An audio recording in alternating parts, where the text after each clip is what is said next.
Hey folks, it's Tom at FrugalPrepper. So I just got done diagnosing this one. Let me turn this off. Let me turn that off. There we go.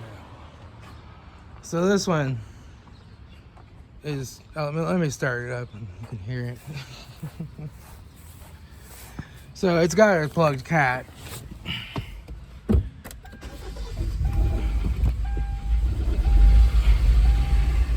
That's as fast as it can go. That's my pedal all the way to the floor.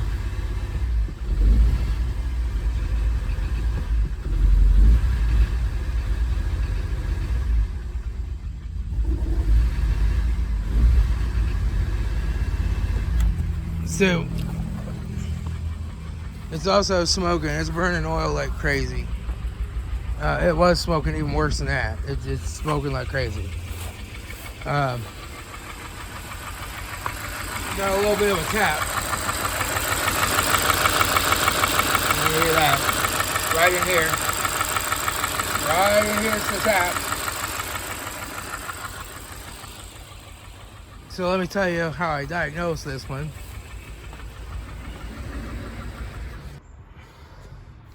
So I pulled the codes off of this guy. It's got a cylinder 3 misfire detected, present, cylinder 4 misfire detected in history. It has a random cylinder misfire in history. So first thing I did is just swap those two coil packs. Misfire stayed on cylinder 3. Pulled the plug. Looks brand new and clean. Brand new. The rest of these plugs look like they're new ones too. They haven't been in there very long, but they are coated with oil from the oil burning. Now, this noise is coming from right in here. And we have an intake valve that's not opening, is what we have. We either have a broken valve or something's going on. There's all kinds of noise up here. Like, all right. So that's where the original misfire came. Somebody tried putting plugs in it to fix the misfire. Instead of just popping a coil pack, grounding a plug, sticking it in the end of it and seeing that it's firing. They just fired the old parts cannon, right?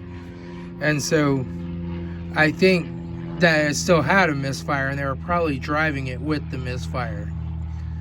That of course caused raw fuel to go down because these don't shut off the fuel on a cylinder misfire. They get this special high pressure fuel system crap going on. So as it's squirting raw fuel down the exhaust and it's burnout, the converter melted that, and that's got a plugged exhaust. How do I know that? Because I fired it up with this plug out of it and it just starts shooting smoky exhaust back out of this and it'll rev higher. So that tells me the exhaust valve's opening, and when it opens it's like just shooting the exhaust back out of it. So that tells me that this exhaust is also plugged up. I was going to do a compression test on it, but it's got the smaller spark plugs in my adapter. I don't have an adapter or anything for my compression gauge. I'm gonna have to order one of those. So I couldn't test the compression, but that's fine. It needs a new engine. It needs a new catalytic converter. That's just all there is to it. I mean, this one's burning so much oil. It's such a piece of junk. It's just, these 2.4 Honda engines are just crap on these years. These years, they're just crap. So, I was looking at I think a 2014 or something the other day. Maybe it was a 13 with a 2.4. And it was rattling and stuff too, but it wasn't misfiring. It ran fine. 323,000 miles. Let's just keep driving it till it fails. But this one, it's time for a new engine, unfortunately. And you know, it is what it is, I guess. It is what it is. So oh, it didn't have hardly any oil in it either. Got a little tiny bit there at the end of the dipstick. It's burning oil though. They might have ran it out of oil. I don't know. People don't do any maintenance or fix their vehicles when they break and then it leads to bigger and bigger and bigger and more expensive problems. Where if they would have just fixed that injector, it probably would still be running. Yeah, might be burning a little oil, but it would probably still be running.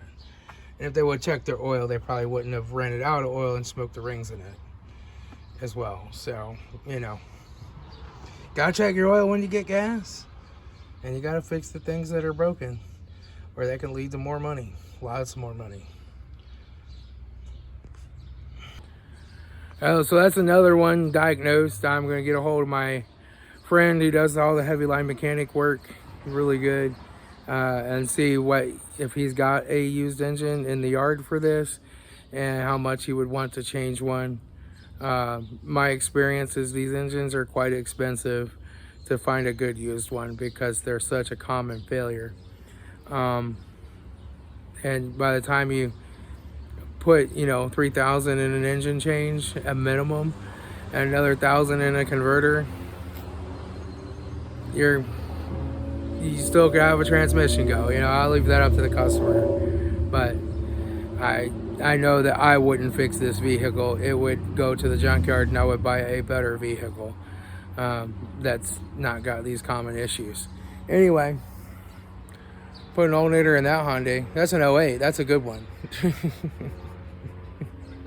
That one's got 323,000 miles on it now. It has timing belts done, and it needed an alternator, so I replaced that. And I need a new battery too. I put one of those in it. Oh. But yeah, fun times at Tom's Garage. I'll talk to y'all later. This is Tom at Frugal Prepper.